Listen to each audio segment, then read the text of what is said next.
Hello there again, everyone, and welcome back to another episode of TF2 Talk with Gamerman H. This week, I want to take back what I said in my last episode, the part where I said I was going to move on from some controversial subjects and get back to the other things I do. Turns out I want to keep going with the controversy for a while because this video idea suddenly struck me from out of the blue. I've been seeing a lot of people talking about this in-game recently, not entirely sure why, but I have, and so I thought, why not talk about this, use some logic, and put it to bed once and for all. And then in the middle of writing this episode, I saw that somebody else had done this about 6 months ago. Oh well. You can all read the title of the video. We're going to talk about random crits and how they're actually pretty fair and balanced. So for those of you that live under a rock or something, random crits are a game mechanic that will turn any attack from a weapon that doesn't have critical hits blocked into a critical one at semi-random intervals. This means that you could go only from doing a few points of damage to one hitting a group of people because you got lucky. This has led a lot of people to quoting the oh so tired bind, "Random crits are fair and balanced."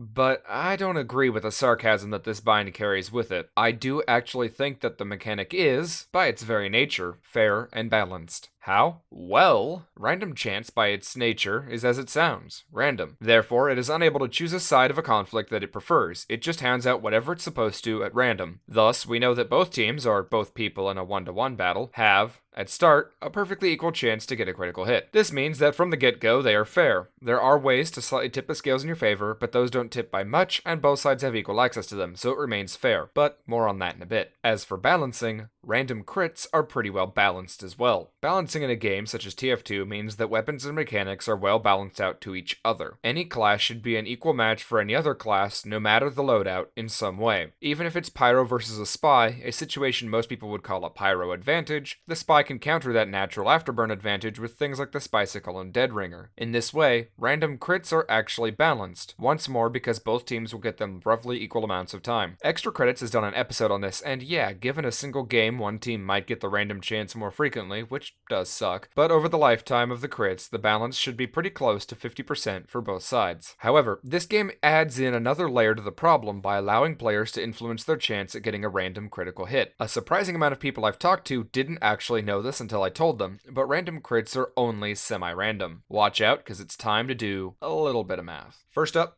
non-melee weapons. For any weapon that doesn't block critical hits, your base chance of getting the random crit per fire is 2%. That means that every shot you shoot has a 2% chance of making someone whine in chat. However, if you have recently done damage, that percentage increases. Specifically, the damage you have done in the last 20 seconds adds to your base 2% chance. At a maximum damage of 800 in the last 20 seconds, you will get a 10% bonus to your critical hit chance, on top of the base 2%, making it 12%. Still very small, but significantly more than what you started with. Knowing this, players can actually plan ahead and do some small chip damage before, say, shooting into a huge crowd on a capture point with a rocket launcher, because they know that their chance for a critical hit that will wipe out the group is higher. Melee weapons work in much the same way, but with different numbers. Melee starts at 15% crit chance, and at 800 damage can go to 60% crit chance. So the mechanic itself is fair and balanced in its existence without player interaction, but players with a strategic mind can actually use it to their advantage, making it another tool in a good player's arsenal. Not something to be counted on to work even somewhat frequently, but something to keep in mind as you play. So, with all this being said, how can I make the claim that it's fair and balanced? Well, it's truly random. Even if you have a 60% bonus chance with your melee weapon, you might not get it, and your opponent with a ranged weapon without any damage, giving them a chance of 2%, might get the random crit and completely destroy you. Which brings me to competitive. I can already hear the chants. If it's so fair and balanced, why isn't it in competitive?